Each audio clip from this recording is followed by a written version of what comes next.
Ay, nakita niyo po ba si Balsik? Kaninang umaga ko pa po kasi siya hinahanap eh.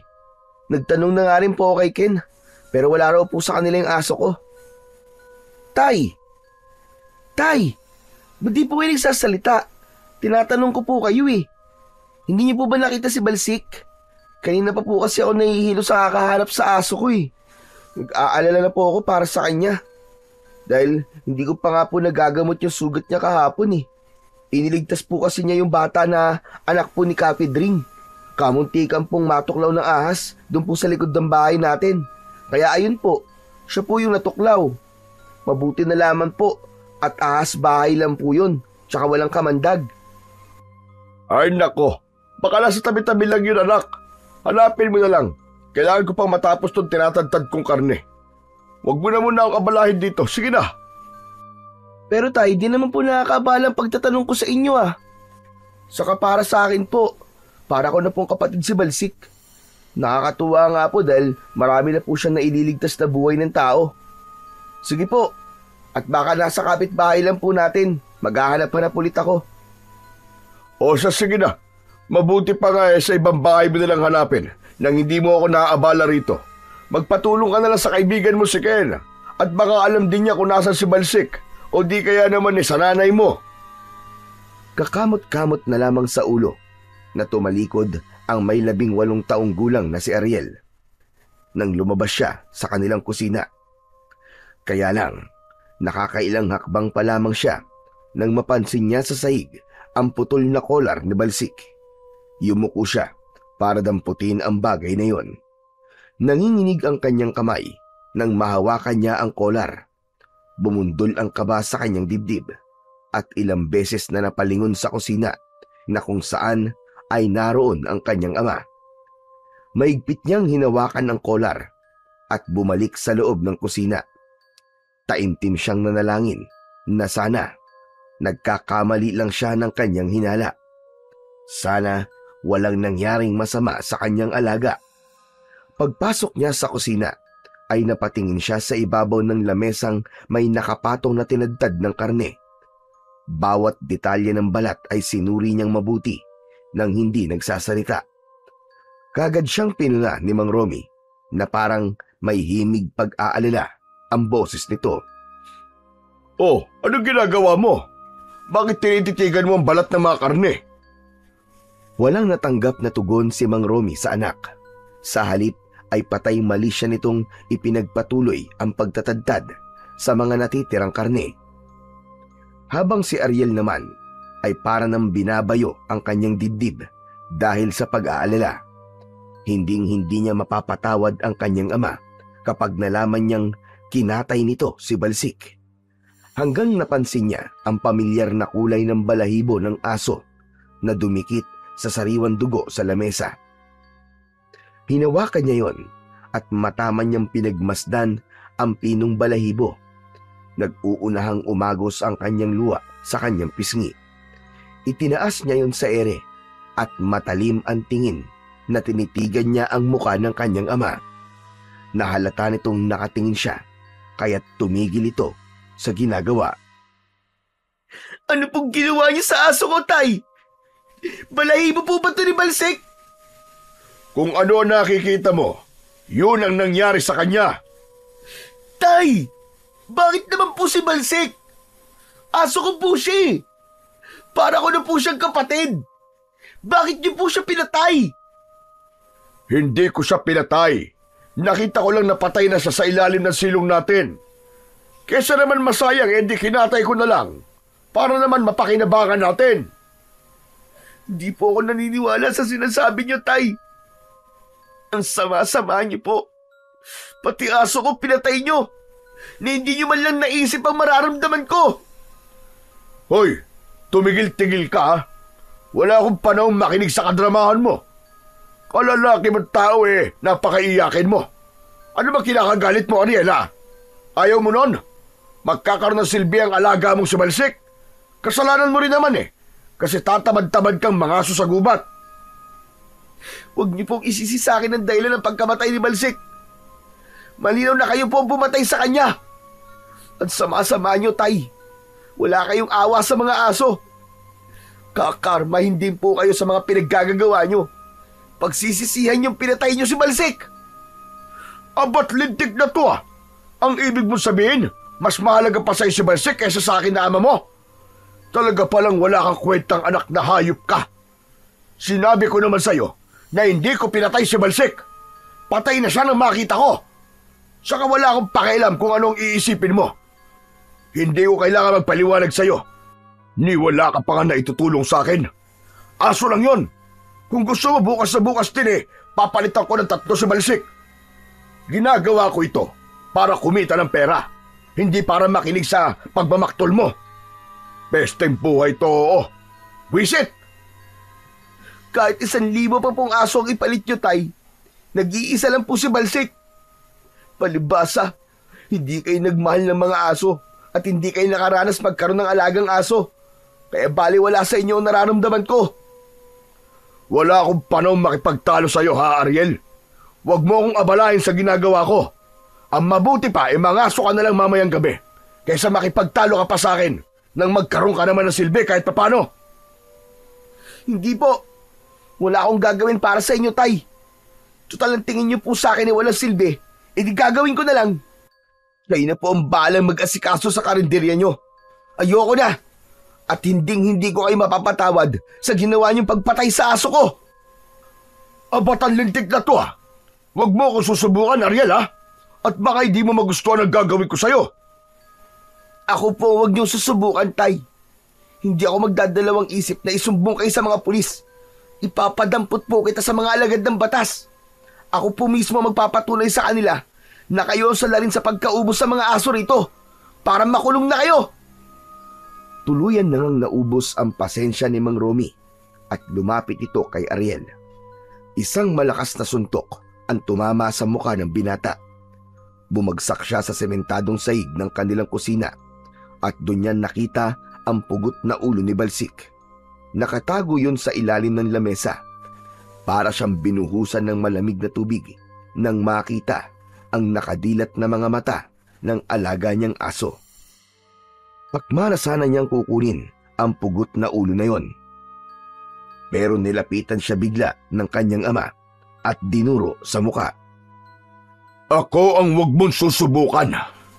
Dahil kahit anak pa kita, hindi rin ako magdadalawang isip na isama ang laman mo sa karne ng mga aso na kinakatay ko.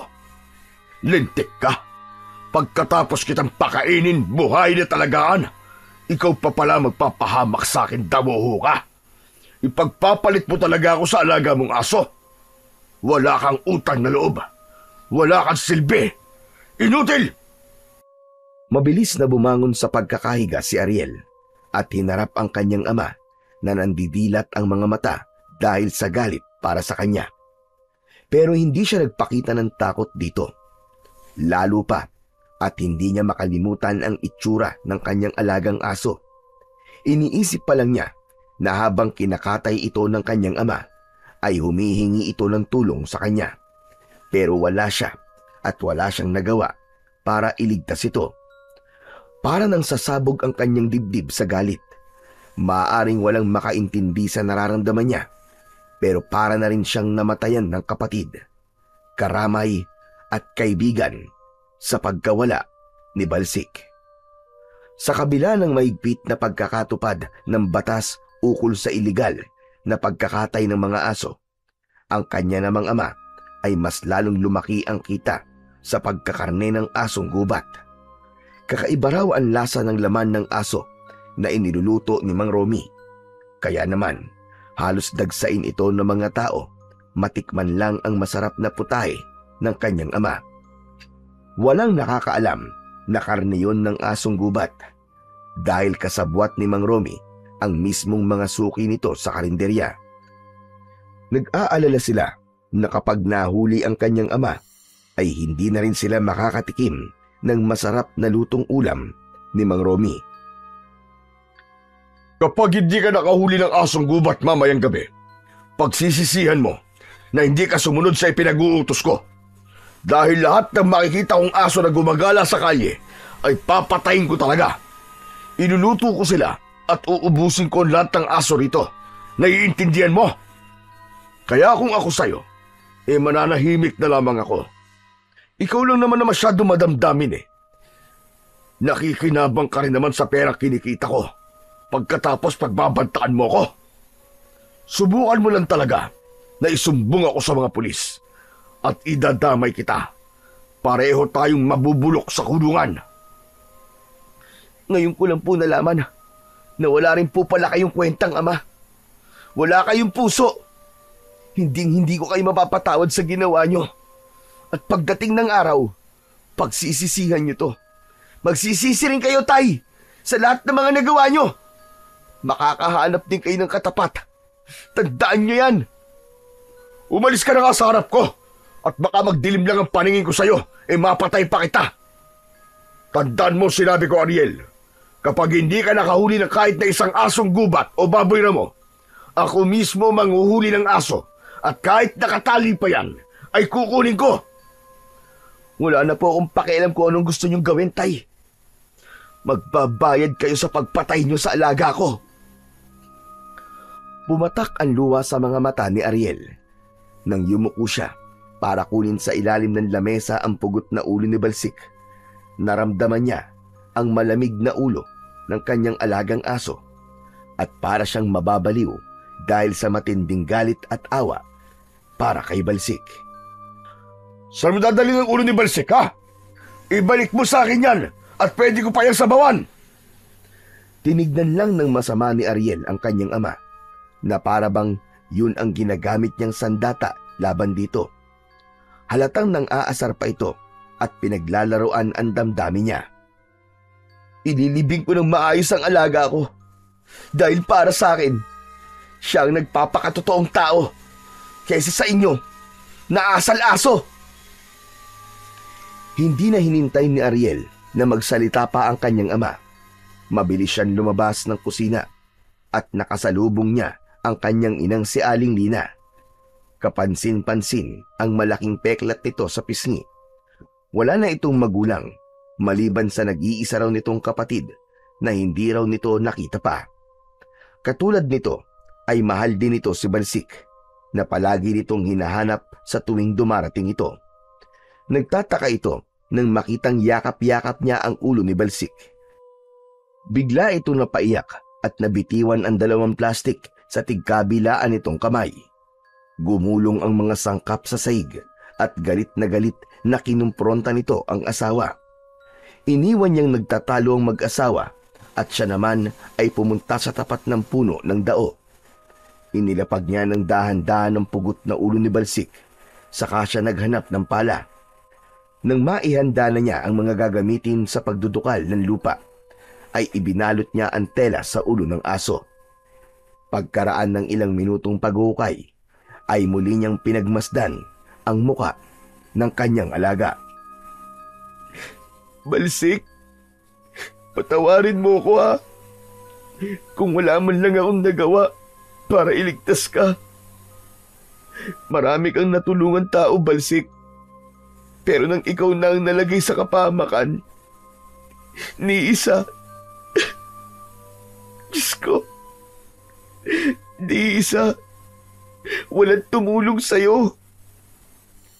Habang inilalagay ni Ariel ang pugot na ulo ng kanyang alaga sa hukay, ay panay pa rin ang patak ng kanyang luha mula sa kanyang mga mata. Bigla niyang narinig na parang may sumigaw sa hindi kalayuan sa kanyang kinatatayuan. Nagmula ang malakas na sigaw sa kakahuyan, kaya't saglit siyang napatigil sa kanyang ginagawa. Maya-maya pa, ay isa uling malakas na alulong ang narinig niya sa kakahuyan. Para bang nararamdaman niya ang sakit sa tunog ng alulong ng asong nagtatago sa kakahuyan. Inisip na lamang ni Ariel na marahil ay nagluluksa rin ang kapwa aso ni Balsik. Ipinagpatuloy niya ang paglilibing. Pagkatapos ay nilagyan niya ng krus sa ibabaw ng lupa. Matagal siyang nakatayo at nakatitig lamang sa puntod nito. Maya-maya pa ay nakarinig naman siya ng mga yabag ng paa ng tao papalapit sa kanyang kinaroroonan. Napalingon siya sa pinagmumulan ng ingay at mas lalo siyang nalungkot nang makita niya ang matalik niyang kaibigan na si Ken. Minsan na rin itong nailigtas ni Balsik nang mahulog ito sa ilog. Hindi marunong lumangoy ang kaibigan, pero dahil sa kabutihan ng kanyang alagang aso, tumalon ito para iligtas si Ken. Kaya hindi niya masisisi ang kaibigan kung mas malakas pa ang hagulgol ng iyak nito kesa sa kanya. Diyos ko, ano nangyari sa kanya? Dito na kagad ako nagpunta nang makausap ko ang nanay mo, tol. Nabalitaan ko nangyari kay Balsik. At hindi ako makapaniwalang magagawang patay ni Mang Romy ang pinakamamahal natin si Balsik. Tama ka, Ken. Ako rin nga hindi ako makapaniwala. Masamang-masama ang loob ko sa nangyari. Hindi ko siya mapapatawad. Kawawa naman ang alaga ko. Pinatay siya ng sarili kong ama. Anong plano mo ngayon, tol? Isusumbong na ba natin siya sa mga pulis? Hindi ko magagawa yun, tol. Dahil pinagbantaan niya ako. Sa sandali raw na hindi ako makahanap ng mga aso o baboy ramo sa gubat, ang mga alagang hayop daw ng mga kapitbahay natin ang susunod niyang kakatayin. Anak nang, may ganyan ba talagang klaseng ama? Naiipitin ng anak para sa pera?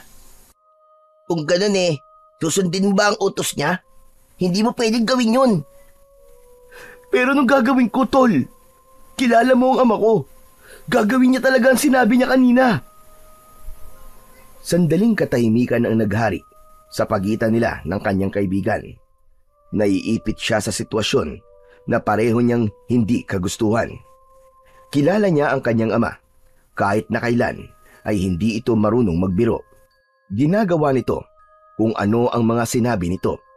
Kaya isang pasya ang natitiyak niyang mas makabubuti para sa lahat. Sa ganung paraan, hindi mararanasan ng kanilang kapitbahay kung gaano kasakit ang mawalan ng mga alagang aso sa buhay nila. Sa lahat kasi ng mga nakatira sa Baryo Talahib, ay ang kanyang ama lamang ang hindi mapagmahal sa mga hayop. Walang gustong kumalaban sa kanyang ama.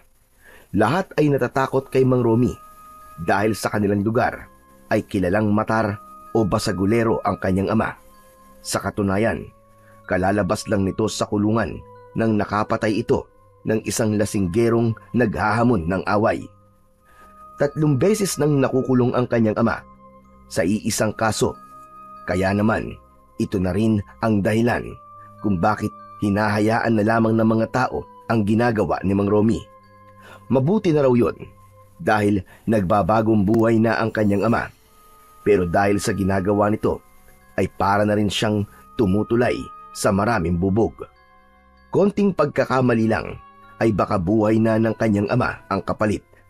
Kaya naman, pagsapit ng gabi ay sinamahan siya ni Ken patungo sa kabundukan para manghuli ng mga ligaw na hayop sa kagubatan. Maghintay muna tayo dito, tol. Sapat nandito tayo magtago sa likod ng puno ng akasya. Sigurado naman yata na kahit isa merong magpapakita sa atin dito. Kahit ligaw na baboy ramo lang. Bro, sigurado ka na ba talaga sa gagawin mo? Gagawin mo ba talaga to para sa iyong ama? Tol, may pagpipilian ba ako? Kesa naman pakialaman ni tatay ang mga nakataling aso ng kapitbahay natin, mas lalong malaking problema yun. Kilala mo naman si tatay, di ba? Pero bro, kapag ginawa mo to ngayon para sa kanya, ang ibig sabihin nun gabi-gabi ka nang manghuhuli ng mga hayop dito sa gubat. Hindi ba? Parang mas mahirap yun para sa'yo. Saglit na napaisip si Ariel habang hindi inaalis ang tingin sa kadiliman ng kakahuyan. Maigpit niyang nahawakan ang puluhan ng kanyang malapad na itak habang sunod-sunod ang kanyang paghinga ng malalim. Tutol man ang kanyang isip sa gagawin, ay hindi rin naman niya kayang baliwalain ang banta sa kanya ng kanyang ama. At dahil nandun na sila, ay wala nang nagawa si Ariel, kundi ang ituloy ang plano nilang dalawa. Habang naghihintay sa likod ng puno, ay bigla silang nakarinig ng malakas na alulong ng asong gubat. Nanggaling yon sa likod ng malagong halaman. Ilang di pa lang ang layo sa kanilang pinagtataguan. Napaunat sa pagkakaupo si Ken nang muli silang makarinig ng tunog ng pag-angil na parabang nasasaktan. Mabuti na lang at maliwanag ang buwan ng gabing yon, kaya kahit paano ay malinaw nilang nakikita ang daan. Para naman makalapit sila sa hayop na pinupuntirya nila, ay nagpalipat-lipat sila sa mga puno na nadadaanan nila, hanggang pagsapit nila sa mismong halaman, kung saan ay naririnig pa rin nila ang tunog ng pag-angil. Tol, doon ka sa kabilang puno para hindi makatakas ang asong gubat. Saka, titignan mo yung hahakbangan mo ha. Baka mamaya may matapakan kang saka ng kahoy. Iwasan mong lumikha ng ingay. Magaan ang hakbang ng paa na nilapitan ni Ariel ang kinaroroonan ng kaluskos. Maigpit niyang kinapitan ang hawak na itak, saka sinilip ang nilalang na nagtatago sa likod ng halamang gubat. Pero gano'n na lang ang panlalaki ng kanyang mga mata nang makita niyang hindi yun isang asong ligaw, kundi isang nilalang na may mabalahibong katawan. Kulay itim yun na nilalantakan ang laman loob ng baboy ramo. Umaangil ito na katulad ng sa aso na may tunog na parang nasasarapan sa hilaw na karne na kinakain ito. Nang mga sandaling yon ay iniisip niya na sana ay hindi sumigaw o lumikha ng ingay si Ken, dahil kapag nagkataon ay mapapansin siya ng nilalang na abala pa rin sa pagkain ng lamang loob ng hayop. Naninigas ang kanyang tuhod at hindi siya agad nakapagsalita. Parang umurong ang kanyang dila ng dahil sa labis na takot. Dinig na dinig din niya ang malakas na paghigop ng nilalang sa dugo ng baboy ramo. Kaya naman, napapalunok ng laway na dahan-dahan siyang humakbang paatras papalayo sa nilalang na yon. Kaya lang, sa hindi inaasahang pangyayari, ay lumapit sa kanya si Ken. Nadurog ng paa nito ang mga tuyong dahon sa lupa, kaya agad yung lumikha ng ingay. Sapat na para tumigil ang nilalang sa ginagawa nito at napatingin sa kanyang gawi. Bro, ang tagal mo naman eh. Hindi mo pa ba huhuliin? Lintik ka, tol! Hindi ka marunong makinig eh! Bakit ba? Saka parang namumutla ka. Parang uminom ka na sukang paumbong ah. Hindi na natapos ni Ken ang mga sasabihin nito kay Ariel dahil nakarinig sila ng malakas na pag-angil mula sa kanilang likuran. Nanginginig ang katawan na napatingin si Ariel sa gawi ng nilalang. Nakangisi itong naglalaway na tumutulo pa ang natitirang dugo ng baboy ramo. Mapulang-mapula ang mga mata nito na mukhang asong lobo. Lumabas din ang malalagari nitong mga ngipin na lalong nakadagdag sa nakakatakot nitong itsura. Bro, anong klaseng nilalang yan? Diyos ko po, marami siyang dugo sa bibig niya. Mula yata sa kinain niya. Diyos ko! Halimaw ka! Huwag ka lalapit! Subukan mo! Kundi tatara ko sa dibdib mo ang itak na to! Hindi ako nagbibiro! Gagawin ko talaga to! Bro, tumakbo na tayo! Mas lalo lang siya lumalapit sa atin eh! Tara na! Umalis na tayo rito! Kahit saan tayo magpunta, maaabutan niya tayo! Kabisado niya ang gubat na to, bro! Ang kailangan nating gawin ay umisip ng paraan kung paano natin siya matatakasan!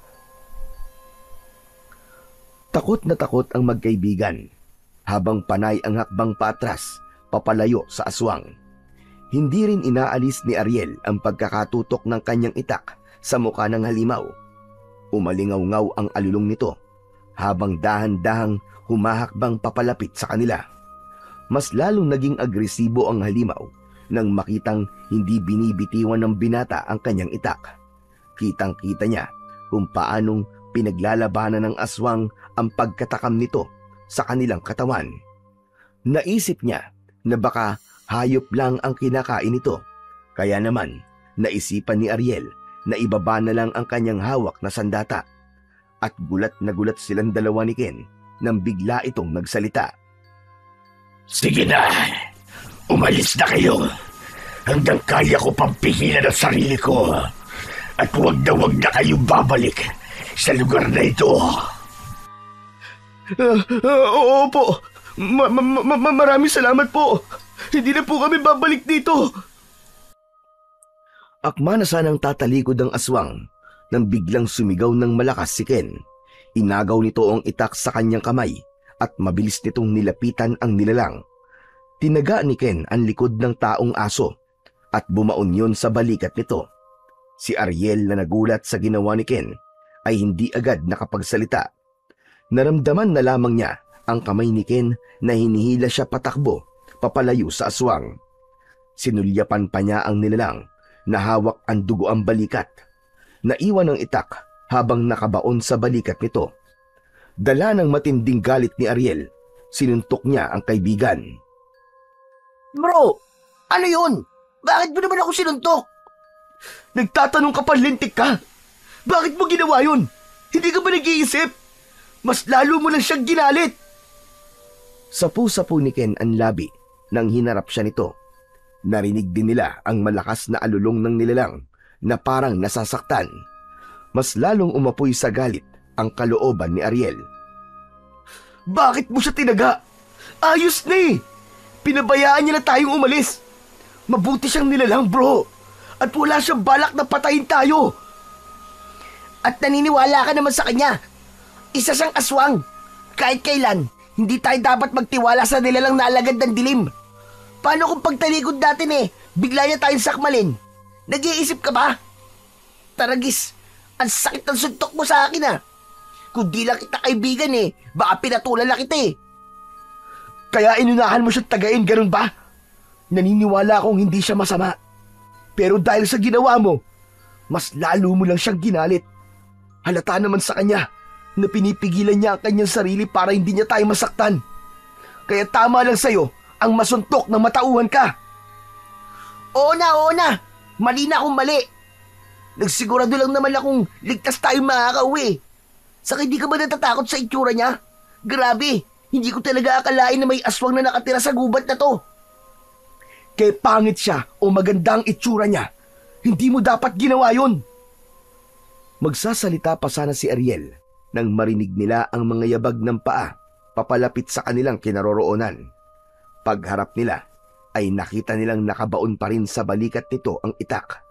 Ngunit sa pagkakataong yon ay ipinakita nito sa kanilang dalawa kung paano ito nagpalit ng anyo bilang isang dambuhalang itim na asong gubat. Nya! Diyos ko! Aswang! May aswang! Tara na, bro! Tumakbo na tayo! Bilisan mo! Gustong saktan ni Ariel ang kaibigan dahil sa ginawa nito. Ligtas na sana silang dalawa kung hindi nito pinairal ang pangungusga sa nilalang na ngayon ay humahabol sa kanila. Alam niyang sa pagkakataong ito ay buo na ang pasya ng aswang na patayin silang dalawa ni Ken. Halos magpaekis-ekis ang kanilang takbo sa daan.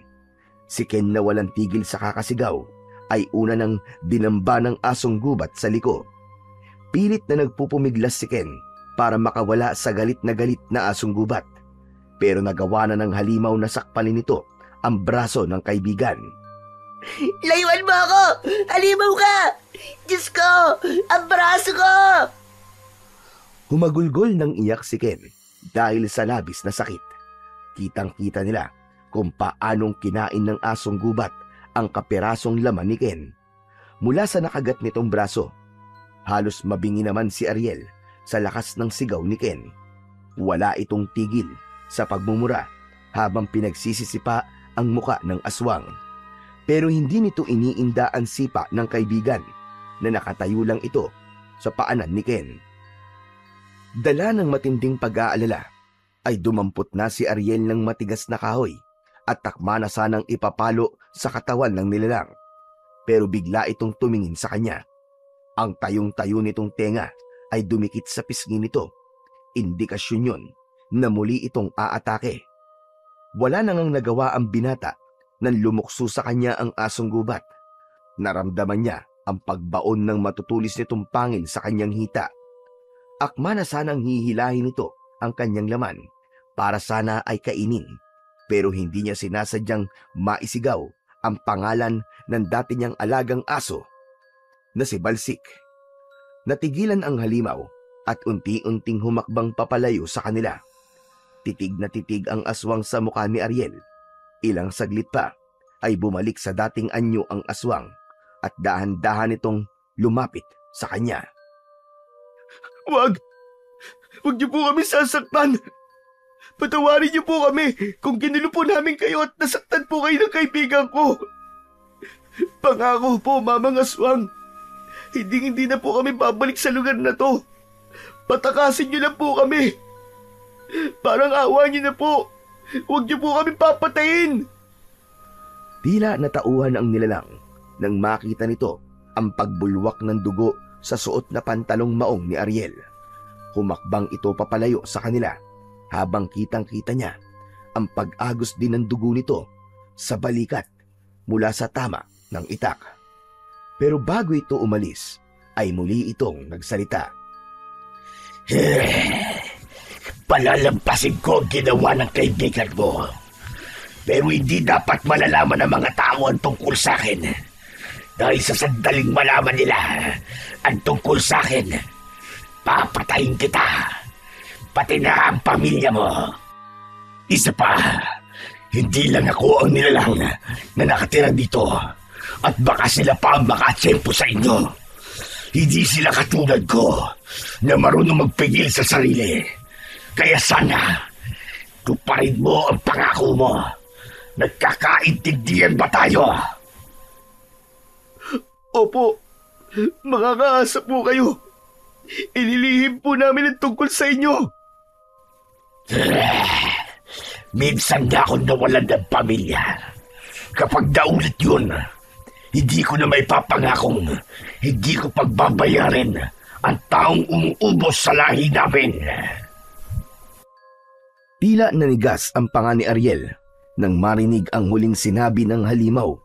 Kagad na pumasok sa kanyang isipan ay ang kanyang ama. Nag-alala siya na baka si Mang Romy ang tinutukoy ng aswang na papatayin nito. Mabilis na umalis ang halimaw sa kanilang harapan. Tumakbo itong papalayo at nawala sa kanilang paningin. Saka lang nila naramdaman ang sakit ng kanilang mga sugat. Tuluyan nang napahiga sa lupa si Ariel habang habol ang sariling hininga. Habang si Ken naman ay napapaiyak na lamang ng dahil sa sakit. Walang tigil ang pagbulwak ng dugo sa kanilang mga sugat. Pero kahit na anong isipin ni Ariel, alam niyang nasa kanila talaga ang pagkakamali. Mabuti na lang at mababaw lang ang kagat sa kanyang hita, kaya nagawa pa rin niyang makalapit sa nakaupong si Ken. Bro, ayoko pang mamatay. Dalhin mo ako sa ospital, please. Oo na, pero malayo ang ospital sa baryo natin. Kaya mo bang tumayo? Kailangan natin makahanap ng taong tutulong sa atin. Teka, saan kaya tayo pwedeng humingi ng tulong? Gaganti talaga ako, bro. Hindi ako makakapayag na hindi makaganti sa hayop na yun. Ano ka ba naman, bro? Hindi ka pa ba nadadala sa mga nangyari? Muntik na tayo mapahamak ng dahil sa padalos-dalos mong desisyon. Hindi na sana tayo masasaktan kung pinabayaan na lang natin siyang umalis. Ariel, naririnig mo ba mga sinasabi mo, ha? Aswang ang kumagat sa atin. Sila ang dapat na matakot sa atin. Hindi tayo matatakot sa kanila. Kapag nalaman ng mga taon tungkol sa pagtatago natin ng lihim tungkol sa mga aswang na yun, sa palagay mo ba, anong mangyayari sa atin, ha? Sige, sumagot ka. Kahit pakin, kahit santignan, tayo ang mali dito Isa pa, wala naman siyang pinapatay na tao. Hayop lang ang kinakain niya. Ang banta niya kanina, babaliwarain mo rin ba? Si Mang Romy, naisip mo bang baka siya ang tinutukoy ng aswang na yon? Hindi kagad nakapagsalita si Ariel. Hindi niya alam kung ano ba ang iisipin niya sa bantang yon ng halimaw. Ipinagpatuloy na lamang nila ang paglalakad para humingi ng tulong. Pagkaraan ng kalahating oras na paglalakad, ay nakakita naman sila ng maliit na kubo na gawa sa kawayan. Maaliwalas ang paligid dahil sa magagandang bulaklak na nakatanim sa bakuran ng bahay. May malamlam na liwanag sa loob ng bahay mula sa gasera. Pumasok sila sa loob ng bakuran at paika-ikang lumapit sa pintuan.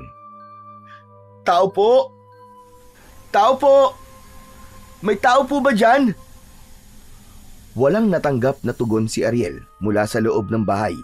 Sa halip, isang mahihinang pagbayo sa lusong ang naririnig nila. Kaya siguro ay hindi sila naririnig ng tao sa loob. Dahil desperado nang humingi ng tulong si Ariel sa may-ari ng bahay, ay pumasok na sila ng diretso nang walang paalam. Pagsapit nila sa loob, ay hindi inaasahan ni Ariel ang mga sumunod na nangyari. Magkasabay silang bumagsak ni Ken sa sahig na gawa sa kawayan. Nagulat naman ang matanda sa ingay ng pagbagsak nila. Abay, Diyos ko! Sino mga batang ire? Hala! May sugat din kayo sa katawan! Ano nangyari sa inyo? Lola! Lola, tulungan niyo po kami! Ano pa nga ba ang gagawin ko? Abay, pumasok na kayo sa bahay ko nang walang paalam! Hindi na nagawang sumagot ni Ariel sa matanda dahil nakaramdam na siya ng pagkahilo. Nanginginig din ang kanyang katawan at hindi niya makontrol ang pagtirik ng kanyang mga mata. Biglang gumapang ang malamig na hangin sa kanyang balat at diretso ang kanyang pagsusuka. Ganon din ang nangyari kay Ken. Halos mataranta ang matandang babae para sa pagtulong sa kanila. Kaya naman, taimtim siyang nanalangin na sana ay malampasan nila ang kakaibang sakit na nararamdaman. Hindi na niya alam ang mga sumunod na nangyari dahil kusang pumikit ang kanyang mga mata at tuluyan na siyang nawalan ng malay. Mabahong amoy ng dahon ang tuluyang nagpagising sa diwa ni Ariel, kasabay ng pagguhit ng masakit na sugat dahil sa mahigpit na pagkakatali ng tela sa kanyang hita. Dahan-dahan siyang nagmulat ng kanyang mga mata at nakita niya ang matandang babae. May dinidikdik itong dahon na nauna nang ipinaamoy sa kanya. Nalaman niya na dahon yun ng amarilyo na mabisang gamot para sa mga taong nawawalan ng malay.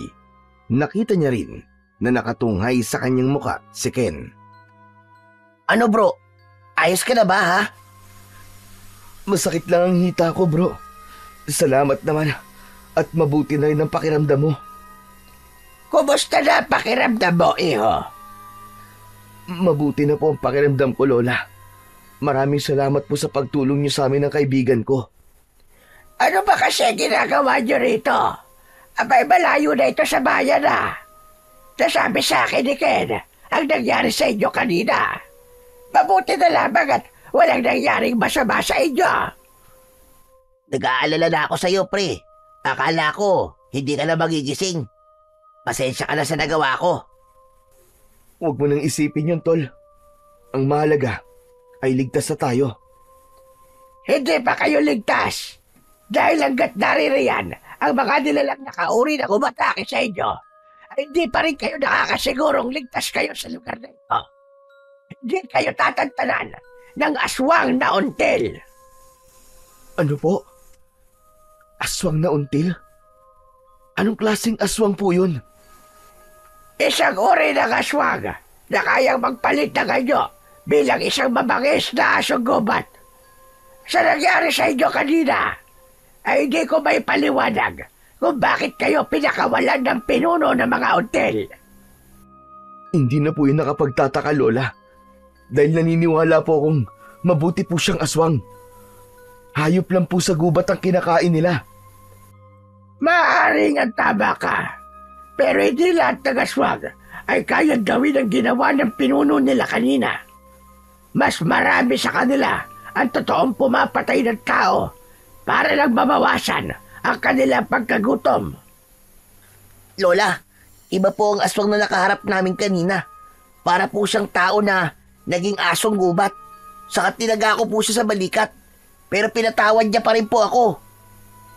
Siguro ay alam niya nga, mabuti kayong tao at hindi kayo nananakit ng kauri nila. Ang ibig ko sabihin kapag alam nilang mabait ang isang tao sa mga hayop, ay hindi nila ito nagagawang saktan o patayin. Meron din silang paniniwala at kaugalian. Maliban na lang kung ang taong papalayain nila ang magpapakita ng kasamaan para saktan sila, ay doon lang sila aatake para ipagtanggol ang kanilang sarili.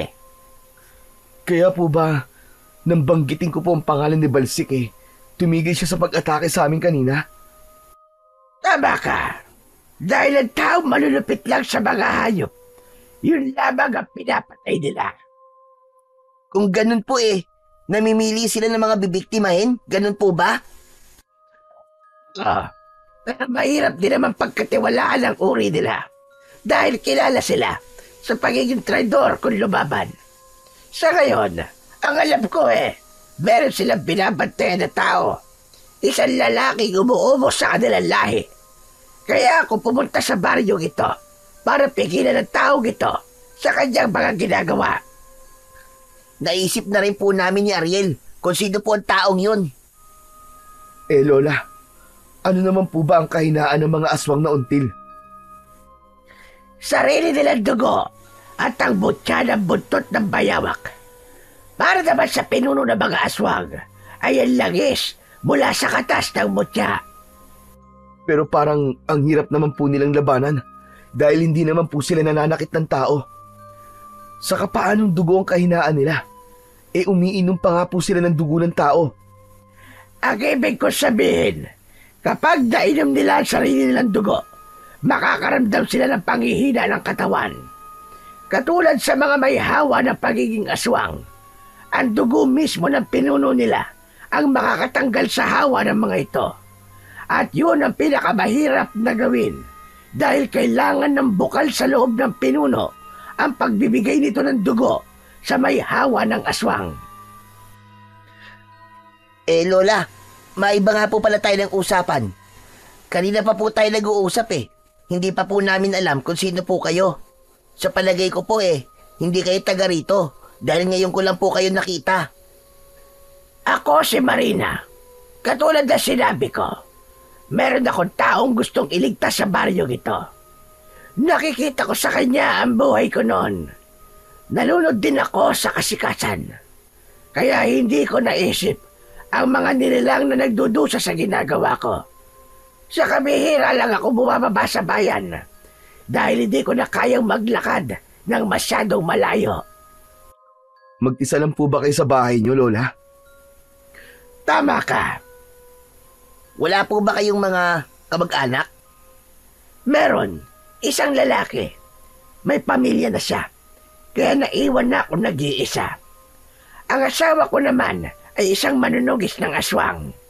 Pero namatay siya pagkatapos niya makipaglaban sa pinakamatandang aswang sa lahi ng mga until.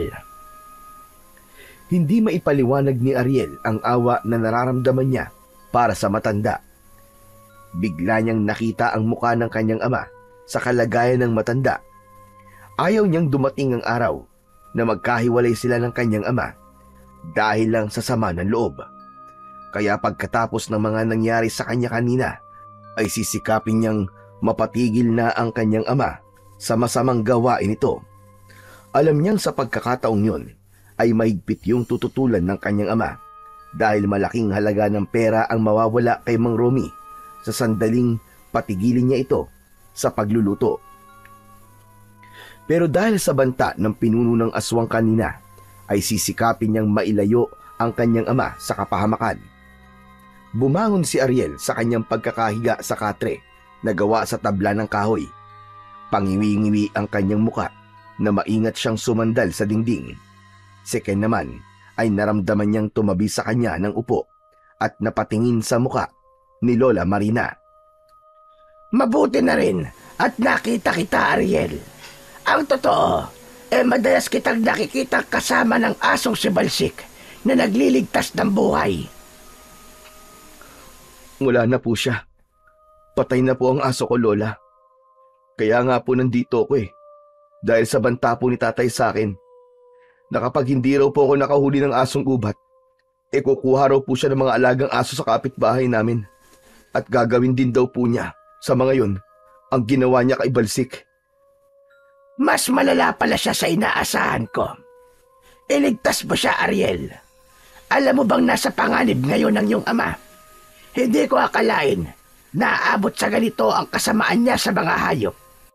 Alam ko na ngayon ang dahilan kung bakit pumunta mga until sa baryong ito. Ano po ang ibig niyong sabihin, Lola? Si Romy ang kanilang pakay. Balak nilang patayin ang iyong ama. Kapag hindi siya tumigil sa kanyang ginagawa, baka pati ikaw at ang iyong ina ay mapahamak din. Kung ganun po pala, Lola, kilala niyo po si Mang Romy. Sino ba ang hindi nakakakilala sa pinakasikat na magluluto sa baryo na to? Dahil sa kakaibang putahe na niluluto niya, ay umabot na ang kanyang pangalan hanggang sa bayan. Kaya nga siya dinadayo, hindi ba? Nakakaadik ang kasikatan, pati na ang pagkamal ng malaking halaga ng salapi nang hindi gumagamit ng puhunan. Kaya habang maaga pa, tulungan mo na ang iyong ama Ariel. Habang maaga pa itigil niya na ang masama niyang gawain bago pa mahuli ang lahat.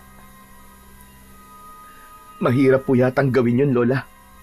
Paano ko po ililigtas ang aking ama kung wala naman po akong magagamit na sandata laban sa mga until na magbabanta sa buhay niya?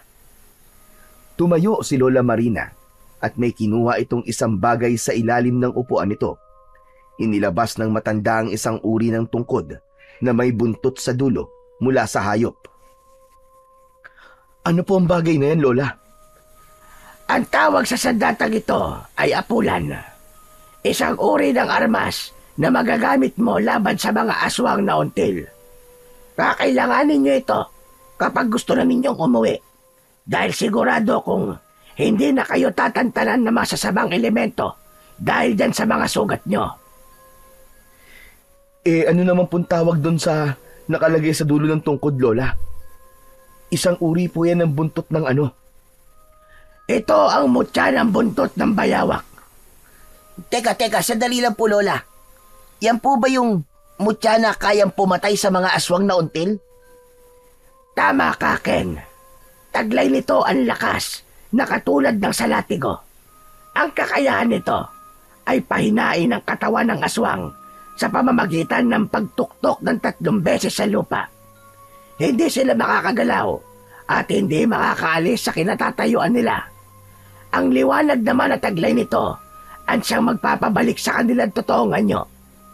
Kaya nitong sunugin ang katawan ng aswang. Ikaw na muna ang gumamit nito, Ariel.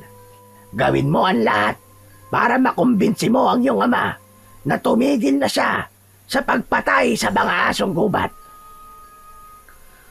Kung ganun malakas na sandata po palang tungkod na yan, Lola. Oo, Ariel. Pero mag-iingat pa rin kayo dahil susubukan nilang agawin sa iyo ang mutya na ito para ibigay sa pinuno nila. 2 uri ang aswang na until, isang masama at isang mabuti. Dapat marunong kang kumilatis ng sasaktan at papatayin mo. Hindi ka maaaring magpadalos-dalos sa magiging desisyon mo dahil baka imbis na aswang biktima lang din pala ang mapapatay mo.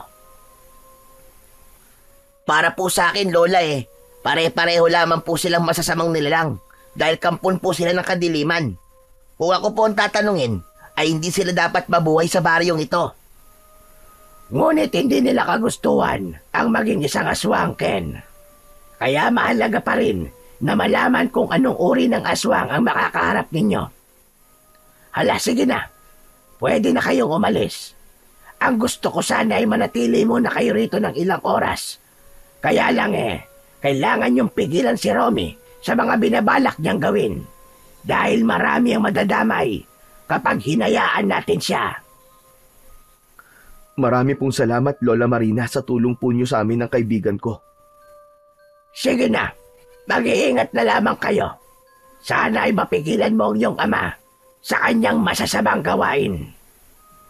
Pagkatapos magpaalam, ay nagsimula ng magkaibigan na maglakad pauwi sa kanilang bahay. Dala ang tungkod at lumang gasera ng matanda. Pareho silang walang imik sa paglalakad, kaya naman halos mabingi sila sa ingay ng mga insektong panggabi sa kagubatan. Habang si Ken naman ay panay ang hawak sa braso nitong may puting benda. Si Ariel naman, na dala ang tungkod na may mutya ng buntot ng bayawak, ay abala naman sa kaiisip kung paano niya mapipigilan ang kanyang ama. Pagdating nila sa gitnang kagubatan, ay napansin niya ang pagkakaroon ng kulay berdeng liwanag sa mutya. Mas lalong nanlaki ang kanyang mga mata nang mula sa kanyang harapan ay unti-unting humaba ang buntot ng bayawak. Kasabay ang pag-iinit ng hawakan nito, kaya naman napalinga siya sa kanilang paligid at lumikot ang kanyang mga mata na para bang may hinahanap. Oh bro, bakit ka biglang tumigil? May problema ba? Para kasing biglang nagbago ang itsura ng aking apulan eh. Nagiinit din ang mutya. Wala bang nababanggit si Lola Marina tungkol sa kakaibang mutya na to? Wala eh. Maliban lang sa kakayahan at epekto ng sandatang yan sa mga kalaban. Bakit bro? May nararamdaman ka bang kakaiba sa paligid natin? Sa palagay ko, Ken, hindi tayo nag-iisa sa lugar na to. Hindi nagtagal ay lumabas sa pinagtataguan ng mga asong gubat. Lahat ay nakatingin sa berdeng liwanag ng kanyang mutya. Napaatras si Ariel at mahigpit na hinawakan ang tungkod. Anak nang, sinasabi ko na nga ba't mahirap pagkatiwalaan ng aswang na yon? Bro, hindi ba't mga alagad niya yan? Sa palagay ko, bro, sila ang dapat na iniiwasan. Hindi sila mga alagad ng nilalang na umatake sa atin kanina. Kakaiba ang kanilang mga itsura at mas matulis ang kanilang mga pangil. Humanda si Ariel sa pagsugod ng mga asong gubat sa kanila. Iwinasiwas niya ang kanyang hawak na tungkod. Kasunod, ang pagtuktok niya ng 3 beses sa lupa. Biglang natumba ang mga asong gubat sa lupa habang hindi makatayo. Nagkatinginan silang dalawa ni Ken sa labis na pagtataka. Hala, ano nangyayari sa kanila bro? Bakit parang hindi sila makatayo? Para silang nakadikit sa lupa. Pagkakataon na nating iwasan sila. Hanggat kaya natin takasan ng mga yan, ay gagawin natin. Maiwasan lang ang pagdanak ng dugo. Ano ka ba naman bro? Hindi sila mga tao. Patayin mo na sila hanggat hindi pa nila kayang lumaban sa atin. Hindi ko gagawin ang sinasabi mo, bro. Kahit kakaiba sila, hindi natin alam kung anong totoong pakay nila. Isa pa, nakalimutan mo na ba ang sinabi sa atin ni Lola Marina? Ang kailangan ay iligtas sila, hindi para patayin. Buhay naman natin na nakataya rito. Yan pa rin bagay isipin mo. Ano pa nga ba ang totoong pakay nila? E di papatayin nila tayo. Kung di mo kayang gawin, ako ang gagawa niyan para sa'yo. Kinuha ni Ken ang armas sa kanyang kamay, pero nagulat sila nang biglang tumalsik si Ken sa damuhan. Sa lakas ng epekto ng kanyang mutya, ay nahirapan din itong tumayo. Galit na gumapang sa lupa si Ken habang nagmumura. Naku tol, pasensya na, hindi ko sinasadya. Hindi ko alam na may mangyayari sa iyong ganyan. Bakit mo kasi kinukuha sa akin? Nasaktan ka tuloy. Tabi, huwag mo akong hahawakan. Hindi ko alam kung ano ang problema mo. Nagkamali yata si Lola Marina sa pagbibigay niyang mutya sa'yo. Nakakainis. Balak mo pa yata akong patayin eh. Ano ka ba naman bro? Hindi ko naman sinasadya eh. Hindi ko alam na yan ang magiging reaksyon ng sandata sa'yo. O ano, kaya mo bang tumayo? Hindi siya pinansin ni Ken. Sa halip, tumayo ito at naglakad. Iniwan siya sa harap ng mga nakahandusay na mga nilalang sa lupa. Hanggang ngayon ay nakapagtatakang hindi pa rin gumagalaw ang mga ito. Parang may kung anong malakas na enerhiya ang gumapos sa katawan ng mga asong gubat. Ilang sandali pa ay nakaalis na sila sa lugar na yon. Hindi siya kinausap o tinignan man lang ni Ken. Ramdam na ramdam pa rin niya ang sama ng loob ni Ken sa kanya. Alam niyang mahirap maintindihan ang ginawa niya kanina, pero kung iisipin, isa yung pagpapakita ng pagpapahalaga sa katahimikan. Kung papatay siya ng kahit na isa sa mga alagad ng aswang na until, yun na rin ang magiging simula ng malawakang labanan sa pagitan ng tao at ng mga aswang. Ken, teka sandali lang. Pasensya ka na kung di mo nagustuhan yung ginawa ko. Pero ano? Muntik na tayong patayin ng nilalang na umatake sa atin kanina. Tapos may pagkakataong ka na sana na makabawi sa kanila, pinakawalan mo pa. Sarili mo lang yata ang iniisip mo eh. May pamilya rin naman akong inaalala, no? Isipin mo na lang kung ikaw nasa kalagayan nila at mapapatay mo sila. Ano mararamdaman ng pamilya mo? Hindi natin hawak ang pagkakataon. Ayoko ring magkamali ng desisyon, Ken. Kaya ano ba kasing kinakagalit mo? Iniisip ko lang naman ang kapakanan nating lahat. Hindi lahat, bro. Ang tatay mo lang ang gusto mong protektahan. Hindi mo kasi ako naiintindihan eh. Ako hindi mo naiintindihan. Hindi mo ba nakikita? Kaya nila tayo inarangan ay balak na nila tayong patayin. May pagkakataon ka na nga sana kanina para patayin sila eh. Pero sinayang mo. Hindi na natapos ni Ken ang mga sasabihin nito nang bigla na lang naramdaman ni Ariel ang pagbaon ng kagat ng malaking aso sa kanyang balikat. Umaangil ito na nakasubsob sa kanyang laman. Pero dahil hawak niya ang mutya ng buntot ng bayawak, ay hinagupit niya ito ng palo sa katawan. Bumagsak ang kulay itim na aso sa damuhan. Kitang-kita niya ang pagguhit ng kulay itim na sugat sa katawan ng aswang. Sa isang iglap ay bigla itong nagsatao. Nakaawang ang bibig ni Ariel nang makilala ang nilalang na kumagat sa kanyang balikat. Ito ang lalaking madalas niyang nakikitang kumakain sa kanilang karinderya. Nag-aalala siyang napatingin kay Ken na hindi rin maitago ang bakas ng takot sa mga mata. Nakita mo na? Papatayin nila tayo, bro. Dahil sa mutyang ibinigay sa'yo ng matandang yun. Dapat pala, hindi mo nilang tinanggap yan. Mas lalo lamang tayo mapapahamak eh. Tumigil ka na nga, Ken! Kayo na kape! Ang ingay-ingay mo! Hindi ako makapag-isip ng tama ng dahil sa'yo. Ang dapat nating iniisip ngayon ay kung paano natin matatakasan ang mga halimaw na yan. Takas! Puro na lang pagtakas ang naririnig ko sa bibig mo. Kailangan na natin lumaban. Buhay na natin na nakataya rito. Hindi na nga naitago pa ni Ken ang galit sa boses nito. Kulang na lang ay suntukin siya ng kanyang kaibigan sa labis na galit. Hindi niya akalain na sa simpleng pagpapaubaya niya sa mga asong gubat ay hahantong sa muling pag-atake ng mga ito. Doon niya naisip na hindi nga pangkaraniwan ang mga nilalang na pilit humahabol sa kanila. Nagmamadali silang tumakbo papalayo sa lugar na yon, ngunit pagdating nila sa unahan ng kanilang daan ay nakita nila ang isa pang asong gubat. Kulay abo yun at siguradong hindi yun ang nilalang na nagpatakas sa kanila. Lumukso ito sa kinatatayuan ni Ariel, pero nasambot ito ng kanyang tungkod. Tinamaan ito sa leeg at bumagsak sa lupa. Nagkikikisay ang katawan nitong bumubula ang bibig. Nilapitan niya ito at itinuktok niya ng 3 beses sa lupa ang hawak niyang tungkod. Lumapit na rin si Ken at kitang-kita nilang dalawa na nag-aanyong tao na ito.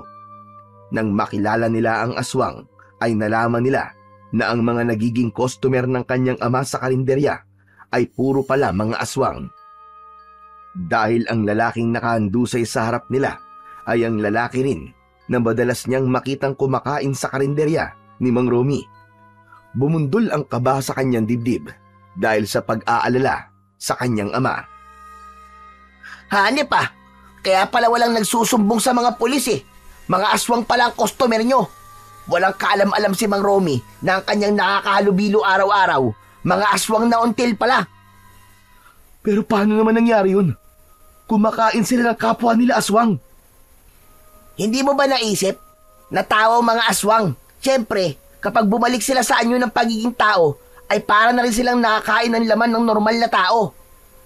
Basta, ang labo ng mga nangyayari ngayon, bro. Kinakabahan na ako. Nag-aalala na ako para sa mga magulang ko. Mukhang nahuli na yata ako ng gagawing pagpigil sa ama ko. Dahil nagsisimula ng kumilos sa mga aswang para pumatay ng mga tao. Ikaw lang naman tong ewan eh. Sinayang mo pa ang pagkakataon na malagasan sila ng mga kalahi nila. Ligtas na nakauwi ang magkaibigan sa kani-kanilang mga bahay. Pagdating ni Ariel sa tapat ng kanilang bakuran, ay dinig na dinig niya ang malakas na pagtadtad ng karne ng kanyang ama. Yun ang nakasanayan niyang naririnig na ingay sa tuwing sumasapit ang 4:00 ng madaling araw. Malalaki ang hakbang ng mga paa na tumakbo siya papunta sa kusina para lamang pigilan ang kanyang ama sa ginagawa nito. Pero halos manlumo siya sa nakitang mga karne na nakalatag sa lamesa. Kumakanta pa ang kanyang ama habang nagtatadtad ng karne. Pero nang makita siyang walang dala, ay biglang nabura ang ngiti nito sa labi. At nasaan ang nahuli mo, Ariel? Tay, itigil niyo na po ang pagkakatay sa mga aso. Nakikiusap po ako. Ano ka mo? Ititigil ko to. Abat lintik na batang ito ah. Hindi mo ba nakikitang masaya ako sa ginagawa ko? Imbis na ang pagkakatay ko ang pakikialaman mo, sundin mo na lang ang pinapagawa ko sa'yo.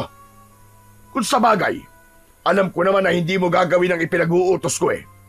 Kaya ako na mismo naganap ng asong gubat sa kakauyan. Swerte ko nga eh. Marami akong nakuha. Tay, nakikiusap naman po ako sa inyo.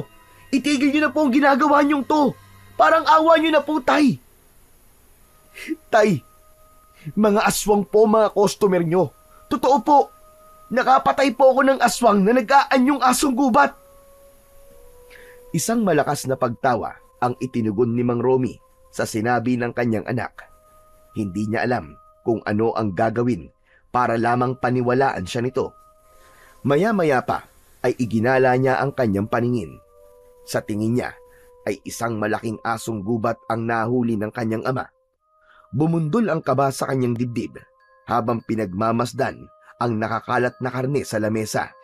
Ganon din ang ulo ng asong gubat. Patutunayan ko po sa inyo na aswang ang mga customer nyo, Tay. At kayo ang isusunod nila. Papatayin po nila kayo, Tay. At ang asong gubat na nasa harapan nyo ay isang aswang na until. Kalokohan! Tigilan mo na ang mga katangahan mo, Ariel. Kung hindi kita anak iisipin ko na nasisiraan ka na ng ulo. Dahil wala ng ibang paraan, ay napilitan na si Ariel na gamitin ang tungkod sa harap ng kanyang ama. Nagulat ito nang makita ang hawak niyang sandata. Para bang nakilala nito kagad ang hawak niyang tungkod. 3 beses niyang itinuktok sa sementado nilang sahig ang dulo ng tungkod. Kumalat ang berdeng liwanag sa kanyang sandata, kasabay ng pagbabagong anyo ng mga hati-hating katawan ng asong gubat. Naging katawan ito ng tao at ang ulo ng asong gubat ay naging isang pugot na ulo ng tao. Dala ng pagkagulat sa mga nakita, ay takot na napaupo si Mang Romy sa sahig. Nabitiwan nito ang hawak na itak at hindi inalis ang paningin sa mga karne ng tao na nakakalat sa lamesa. Dahil sa malakas na sigaw ng kanyang ama, ay napasugod na rin ang kanyang ina. Ganon din ang naging reaksyon nito at hindi makapaniwala sa mga nakita. O ano? Nakita niyo na, Tay? Naniwala na kayo? Mga aswang sila! At malakas po ang kutob ko na kaya dumarami ang mga aswang na yan dahil sa inyo. Dahil sa mga putaing niluluto nyo, nahahawa ang mga tao na makakakain ito. Tay, papatayin nila tayo. Gaganti sila. Tay, kayo ang pakay nila. Papatayin ka nila, Tay. Kaya nakikiusap po ako. Pakinggan niyo po ako. Hindi ko alam ito, anak. Hindi ko alam to. Ano na? Ano na ang gagawin ko? Marami na ako nailuto at hindi ko alam na aswang pala mga napapatay ko. At dahil po nakakain na sila ng karne ng mga aswang, nahawa na sila, Tay.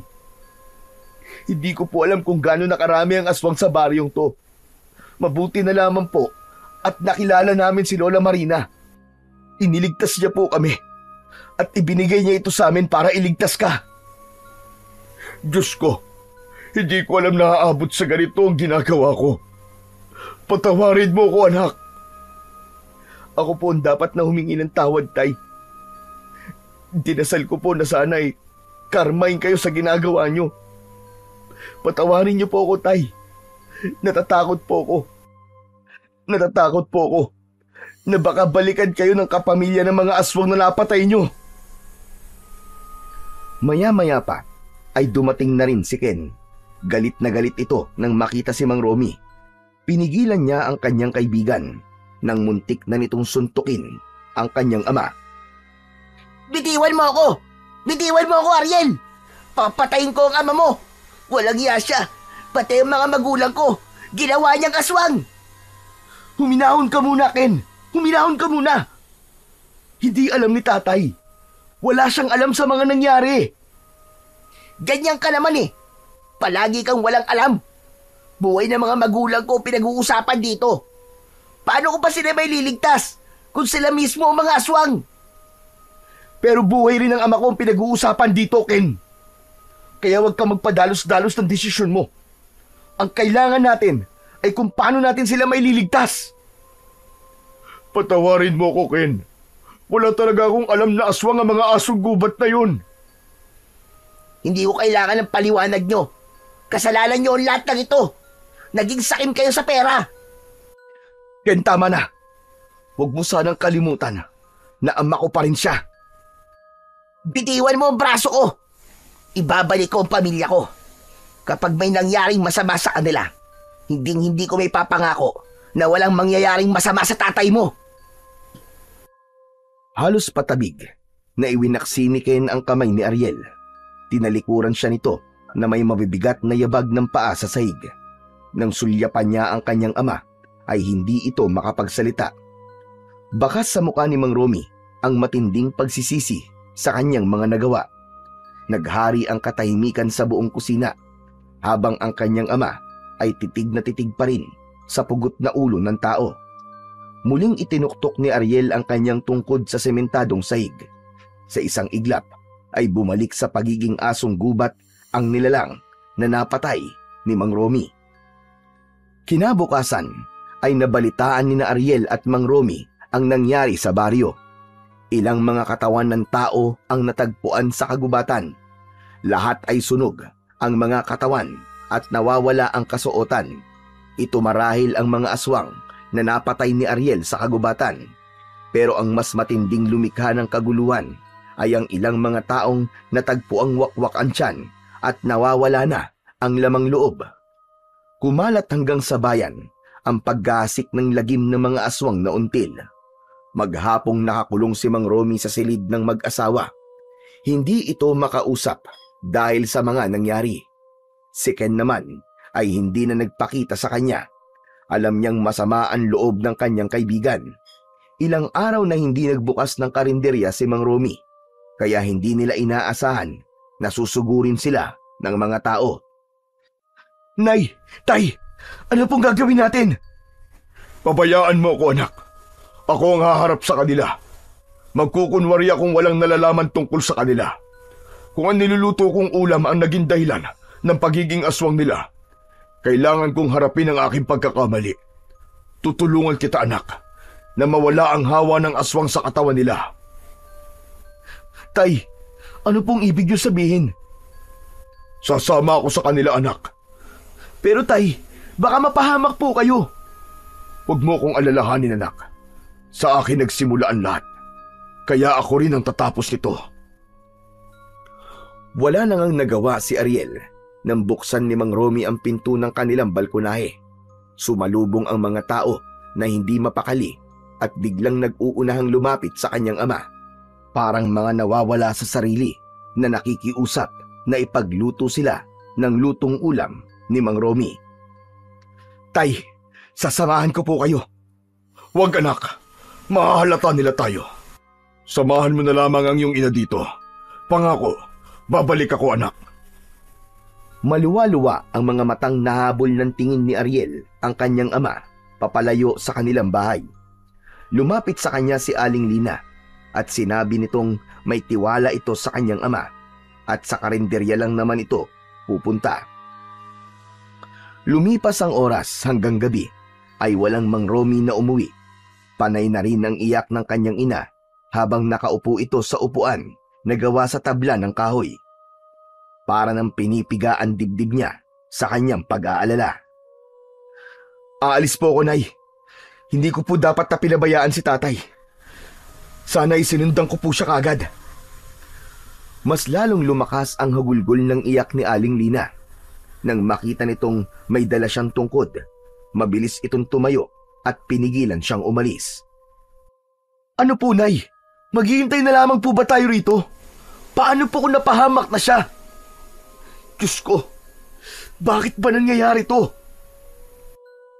Maya-maya pa ay nakarinig sila ng malalakas na pagkatok sa kanilang pinto sa labas. Inakala ni Ariel na si Mang Romy na ang nasa labas.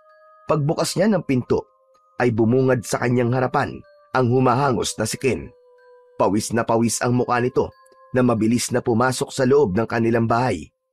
Mabilis din itong isinara ang pinto at bintana bago siya nito hinarap. Tol, bakit? Ano nangyari? Bakit napasugod ka? Si Mang Romy, kasama ang mga magulang ko. Papunta sila ngayon sa kagubatan. Pigilan natin sila para silang nawawala sa kanilang mga sarili. Ano? Alam mo bro, ang hina talaga ng isip mo eh. Bakit mo pinayagan si Mang Romy na sumama sa kanila? Hindi ko alam kung anong tumatakbo dyan sa isip mo. Para kang tulog eh. Na hindi mo naisip na baka yun ang huling pagkakataon na makakasama pa natin ang mga magulang natin. Natigilan si Ariel sa masasakit na salitang narinig niya mula sa kanyang kaibigan. Pero ang mahalaga ay hindi na ito galit sa kanya. Kaya naman, mabilis niyang inihanda ang kanyang mga gamit para iligtas ang kanyang ama. Pero naiisip din niya ang magiging kalagayan ng kanyang ina pag iniwan niya ito. Nay, huwag po kayo mag-alala. Babalik po agad ako. At wag po kayo magbubukas ng pinto kahit ano pong mangyari. Tara na bro, wala nang oras. Mahigpit na yakap lang ang ginawa ni Ariel sa kanyang ina. Saka mabilis na lumabas papunta sa kagubatan. Pagdating nila sa labas ng kanilang bakuran, ay nakita niya mula sa madilim na sulok ng daan ang kanyang ama at ang mga magulang ni Ken. Naglalakad na ang mga ito pauwi sa kanilang bahay. Nakakunot ang noo na napatingin din sa kanya si Ken. Teka, bakit sila tumigil? Tara, lapitan natin sila. Akma na sanang lalapit ang magkaibigan nang makita nila ang mga asong gubat sa likuran ng mga tao. Isa lang ang napansin nila. Tila mga wala sa sarili ang mga tao. Walang emosyon ng muka. Maya-maya pa ay lumabas ang isang nilalang, ang pinuno ng mga aswang na until. Anong ginawa niyo sa mga tao? Lalo na sa ama ko! Ibinigay ko lang ang parusang nararapat sa kanya. Magpasalamat ka. Hindi ko siya pinatay. Ang gusto ko, maranasan niya ang naranasang hirap naming mga aswang. Kung paano kami mamuhay. Pero mga magulang ko, wala silang kasalanan sa inyo. Bakit pinarurusahan mo sila? Hindi ako may gawa niyan.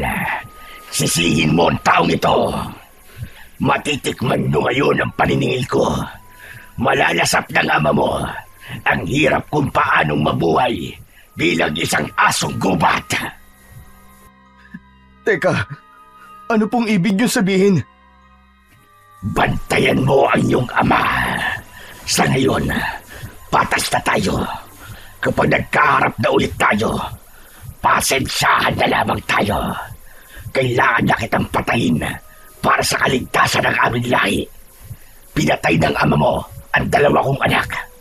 Ang aso na pinakailaman niya ay anak ko. Pati na ang kaawa-awa kong bunso ay pinatay niya. Wala nang natira sa akin. Sa dami ng buhay na kinuha ng pamilya mo sa akin, kulang pa ang buhay mo bilang kapalit nila. Pagkatapos nitong magsalita, ay umalis na ito sa harapan nila, kasama ang mga alagad nito.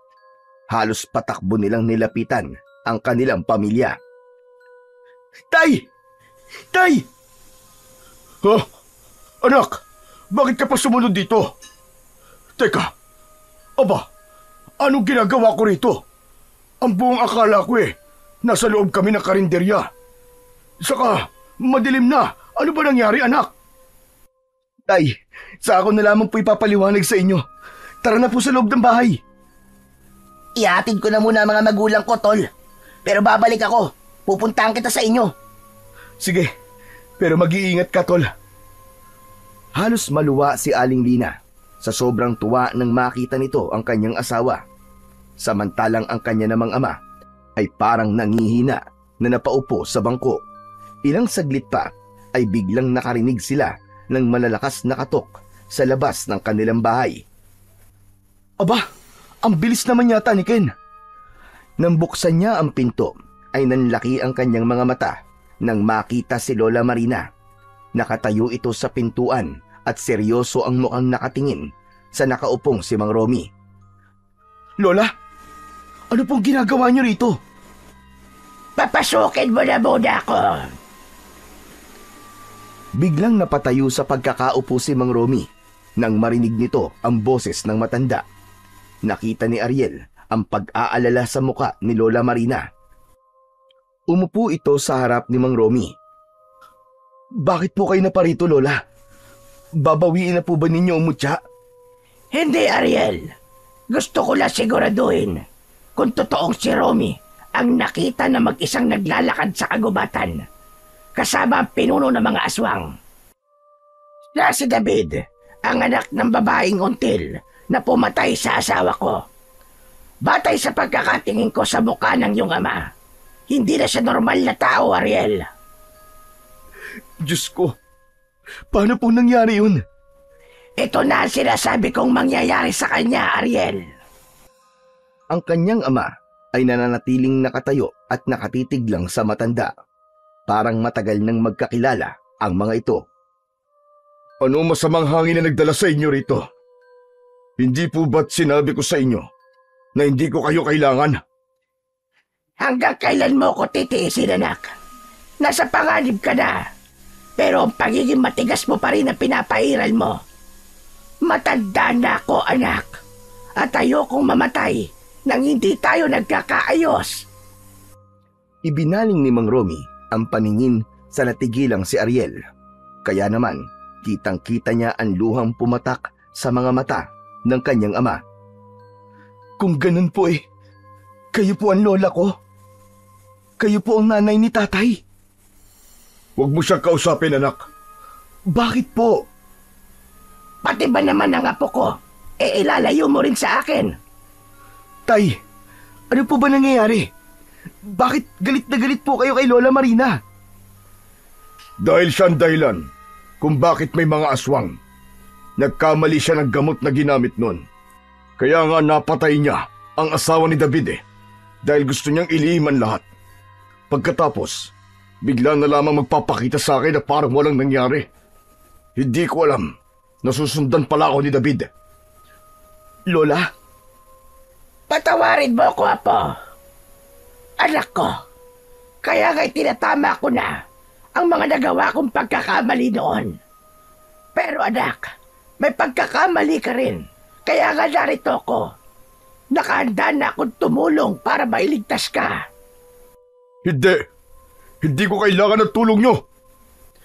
Tay, mukhang tama po si Lola. Kalimutan niyo na po ang mga nakaraan. Ang mahalaga ay mailigtas po natin ang mga tao. Kayo! Maya-maya pa ay dumating naman si Ken. May dala itong malapad na itak dahil nalaman itong susugod na mga aswang na until sa baryo.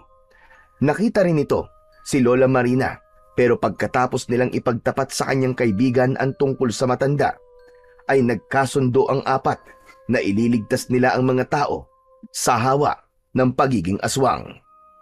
Ilang sandali pa ay biglang napasigaw si Mang Romy. Napahawak ito sa dibdib at biglang tumulo ang malapot nitong laway. Napadapa ito sa sahig na parang aso. Kitang-kita ni Ariel kung paanong unti-unting humaba ang bibig ng kanyang ama. Tumubo ang buntot, humaba rin ang tenga at nagkulay pula ang mga mata. Isang malaking kulay pulang asong gubat ang naging anyo ni Mang Romy. Tay! Ano po nangyayari? Diyos ko! Ang tatay ko! Hindi naman kinaya ni Aling Lina ang mga nasaksiyan. Nawalan ito ng malay at kahit si Ken ay hindi rin makapaniwala na isang aswang na si Mang Romy. Tay! Huwag mo siyang hahawakan na po. Huwag mo rin siyang lalapitan. Masasaktan siya dahil sa hawak mong mutya. Ituktok mo ang tungkod mo sa sahig. Gawin mo ito ng 3 beses. Saka lang naalala ni Ariel ang ganoong paraan para mawala pansamantala ang pagiging aswang ni Mang Romy. Kaya lang, hindi na ito makakaalis sa kinatatayuan dahil isa sa mga epekto ng tungkod ay ang paninigas ng katawan. Nagwawala si Mang Romy na halatang hindi nagugustuhan ang mga nangyayari dito. Pumikit si Ariel para hindi niya makita ang paghihirap ng kanyang ama. Kasabay na mga luwang umagos sa kanyang pisngi, 3 beses niyang itinuktok ang tungkod. Nagliwanag ang mutya at narinig niya ang malakas na alulong ni Mang Romy hanggang sa maging tao ang boses nito. Pagmulat ng kanyang mga mata ay nanginginig ang buong katawan nito dahil sa lamig. Nay! Nay, tulungan niyo po ako. Ang hirap po palang maging aswang. Ang sakit-sakit po ng buong katawan. At ang mga ugat ko po, parang mistulang tumitibok. Oh anak, tutulungan kita. Patawarin mo ko. Romy anak, hindi ko alam na aabot sa ganito ang kagustuhan kong magkaroon ng malakas na kapangyarihan bilang isang mahusay na albularya. Sana nga ay hindi pa huli ang lahat. Lola, paano ko po may liligtas si tatay? Kailangan mong labanan si David. Tanging ang kanyang dugo lamang ang makakaalis sa hawa ng pagiging aswang nila. Magagawa mo lang yon kapag kusa niyang ibinigay ang patak ng dugo niya sa bibig ng iyong ama. Lola, wala na po bang ibang paraan? Wala na, apo. Ang kailangan ay harapin ang pinuno ng mga aswang na until para kahit siya ay maliligtas natin. Tulungan mo ko, apo, na maitama na gawa kong pagkakamali noon. Kahit ako po, Nay, ay may kasalanan din. Dahil naging sakim din po ako at pumatay ng maraming asong gubat. Akma na sanang magsasalita si Ariel nang bigla niyang naramdaman ang pag-iinit ng kanyang mutya. Napatingin siya sa muka ni Lola Marina at Mang Romy. Kaya naman, mabilis na sumilip sa bintana si Mang Romy. Sakto yon sa malakas na boses ni Mang David sa labas. Galit na galit ito na nagsisisigaw sa labas. Hayop ka, Romy! Pinatay mo pala mga anak ko! Magbabayad kang hayop ka! Hindi kita patatawarin! Katapusan na ninyong lahat! Ni hindi kagad nakagalaw si Ariel nang magsimulang magsipag-akyatan ang mga asong gubat sa kanilang balkonahe. Pilit na pumapasok ang mga ito sa loob ng kanilang bahay. Bro, sinisira nila ang bahay! Haharapin ko sila. Hindi ako makakapayag na saktan nila si tatay. Lalabanan ko siya kahit na anong mangyari. Matapang na binuksan ni Ariel ang pintuan at hinarap niya ang mga alagad ng kalaban. Sumunod sa kanya ang 3 at mas lalong nauulol sa galit ang aswang na si Mang David nang makita nito si Lola Marina. Sa wakas nagkita rin tayo, tanda. Akala mo ba matatakasan mo ang ginawa mo sa asawa ko? Kung ganon, mag-ina pala kayo ni Romy. Hindi na nga tinapos ni Mang David ang kanyang pagsasalita. Bigla itong nagsaaso at sinugod si Lola Marina. Pero humarang si Ariel at malakas niyang pinalo sa muka ang aswang na until. Kaya bumagsak din ito sa lupa. Kasunod naman ang sabay-sabay na pagsugod ng mga alagad ni Mang David. Mabilis din ang naging pagkilos ni Ariel. Itinutok ni Ariel ang kanyang tungkod sa lupa ng 3 beses. Nakita niya ang paninigas ng katawan ng mga alagad ni Mang David habang nakahiga ang mga ito sa lupa. Maliban kay Mang David na tinawanan lang ang ginawa ni Ariel, hindi ito tinatablan ng mutya ng buntot ng bayawak. Nanlalaki ang kanyang mga mata na napatingin sa muka ng pinuno ng mga aswang. Paano nangyari yun, Lola? Wala pong epekto sa kanya ang mutya ng buntot ng bayawak. Ulitin mo pa, Tol! Inulit nga ni Ariel ang pagtuktok sa lupa ng hawak niyang tungkod, pero wala pa ring epekto yon. Sa halip, mabilis na sumugod na si Mang David sa kanila at pinuntirya nang matutulis nitong mga kuko ang dibdib ni Ariel. Bumagsak sa lupa si Ariel nang tamaan siya ng kuko ng aswang na si Mang David. Kaya naman si Mang Romy na ang kumilos. Naging isang malaking asong gubat ito at ang kanyang ama ang nakipaglaban dito.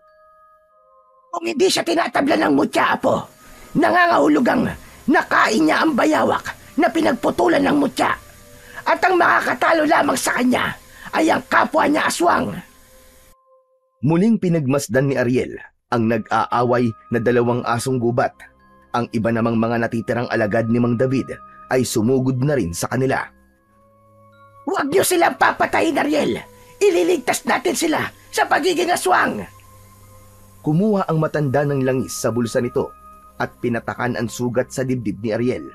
Saka lang niya naramdaman ang pagkawala ng sakit ng sugat niya. Lumapit siya sa 2 naglalabang aswang at pinagtulungan nilang mag-ama si Mang David. Buong lakas na pinalo ni Ariel ng kanyang tungkod ang dibdib ni Mang David. Pasadsad itong bumagsak sa lupa at mabilis niya itong nilapitan. Namimilipit ito sa sakit dahil may tama ito ng kagat sa leeg at braso. Ganon din ang kanyang ama na nanghihinang napaupo sa lupa. Bumalik ito sa pagiging tao. Ganon din si Mang David. Habang si Ken naman ay binabantayan ang mga naninigas na mga asong gubat sa lupa. Kayo pa ang may ganang gumanti sa akin, mga hayop kayo, pagkatapos nung sirain ang buhay ko. Tawarin mo ko, David. Hindi ko sinasadya. Hindi sinasadyang patayin ang asawa ko at gawin akong aswang. Ngayon naman ang anak at ang apo mo ay binabalak akong patayin. Hindi! Nagkakamali po kayo, Mang David. Ilang beses yung sinubukan na hindi kayo saktan. Dahil naniniwala po ako may kabutihan pa rin natitira sa puso nyo. Napatunayan ko po yun. Nang gabing pinatakas nyo po kami. Nandito po kami, Mang David, para iligtas kayo. At hingin ang tulong nyo. Paano naman ang kaawa-awa kong bunsong anak? Ang aking pinakamamahal na anak na pinatay ng ama mo, Ariel. Hindi niya makakamit ang katarungang nararapat para sa kanya. David, patawarin mo ko. Naniniwala akong hindi pa uli ang lahat para sa atin. Patawarin mo ko. Nakahanda akong pagbayaran ng kasalanan na gawa ko sa mga anak mo. Hindi yung ganong kadali. Si Balsik, naging mabuti siyang aso. Ibinigay ko siya sa inyo para maging tagapagligtas ng mga tao. Kinalimutan ko ang galit ko dahil gusto kong magbago at tanggapin na lang ang kapalaran ko. Pero anong ginawa nyo? Pinatay nyo ang anak ko! Parang binuhusan ng malamig na tubig si Ariel nang marinig ang pangalan ng kanyang alagang aso. Hindi niya namalayan na pumatak na pala ang kanyang mga luwa at hindi siya makapaniwalang ang matagal niya nang inaalagaan na si Balsik ay isa palang aswang. Tama si Mang David.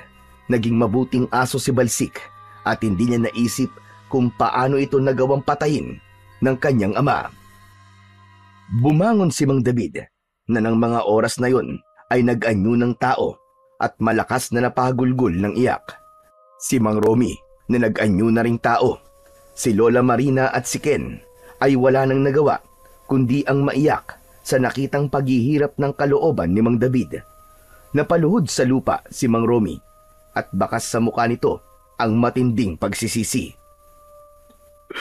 Patawarin mo ako, David. Hindi ko talaga sinasadya. Masyado ako nagpadala sa aking emosyon sa kagustuhan kong umangat sa buhay. David, hindi ko nahahangarin na gumaling. Ito ang nararapat na parusa sa akin. At kulang pa itong kabayaran sa lahat ng buhay na kinuha ko sa iyo. Nagsisisi na ako, David. Sisig-sisi na ako sa mga nagawa ko. Patawarin mo ko. Ako rin, David. Nakahanda akong tanggalin ang pagiging aswang mo. Hindi ko sinasadya ang mga nagawa ko sa pamilya mo. Iniabot ni Lola Marina ang langis na kanina pa nitong hawak. Pagkatapos ay tinanggap yun ni Mang David. Saka binuksan. Akma na sanang ipapahid nito ang langis sa katawan nang muli nitong ibinalik ang gamot sa matanda. Para saan pa po itong gamot? kung wala na akong pamilyang babalikan. Meron pa, David. Meron pa. Dahil ituturing ka naming pamilya. Magsimula ulit tayo. Patawarin natin ang bawat isa, David, para sa ikatatahimik ng mga buhay natin.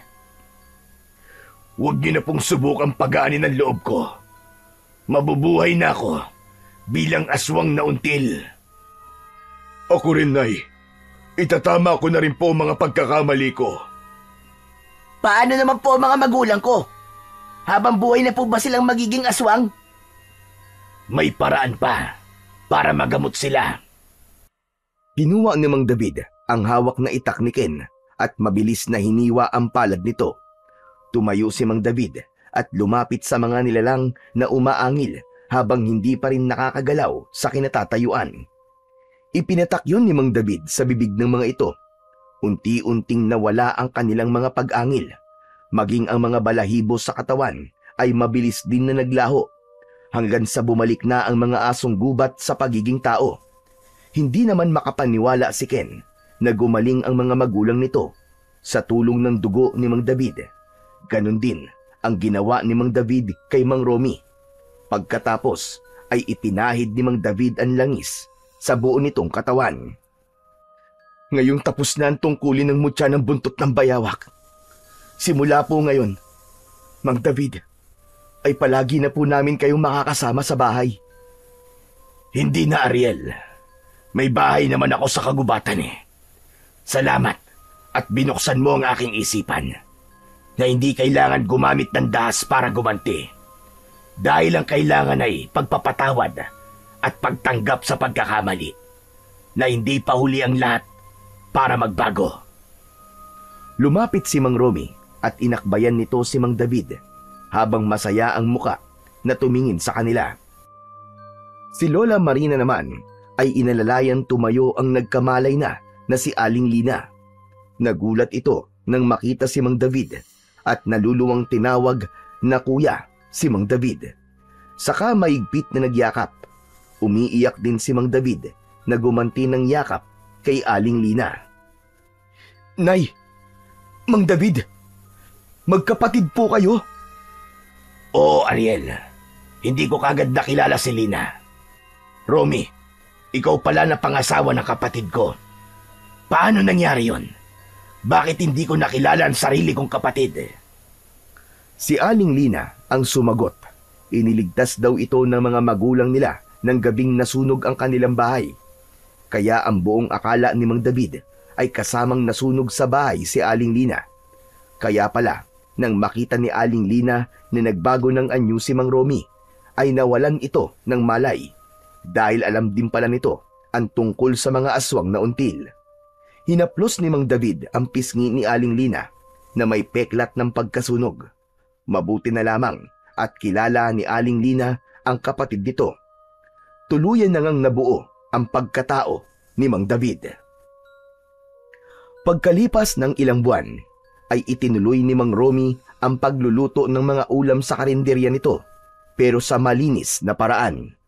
Naging katulong nito si Mang David, Ariel at Ken. Dahil malaki ang negosyo ng kanyang ama, masaya silang namuhay sa baryo ng Talahib bilang isang buong pamilya, habang si Lola Marina naman ay naging isang mahusay na albularya. Kinilimutan nila ang tungkol sa mga aswang na until. Si Ariel naman ay nagkaroon ulit ng alagang aso na pinangalanan ulit niya na Balsik. Magmula ng araw na yun, ang natitira nilang ulam ay ipinapakain nila sa mga asong kalye at naging malapit na ang loob ni Mang Romy sa mga aso. Wala na ring mahihiling pa si Ariel dahil buo na uli ang kanyang pamilya. Magkakasama silang nabuhay ng masaya at malayo sa lagim na naging buhay nila noon. Nangako sila sa isa't isa na habang sila ay nabubuhay, palaging mangingibabaw ang pagmamahalan at pag-uunawaan sa kanilang pamilya. At sa tulong ng mutya ng buntot ng bayawak at sa suporta ng buong pamilya, naniniwala sila na kahit may mga masasama pang nilalang ang magbalik at maggasik ng lagim at sirain ng katahimikan sa kanilang baryo, ay wala itong magagawa dahil sa tulong ng kapangyarihan ng mutya at matinding pananampalataya nila sa Poong May Kapal.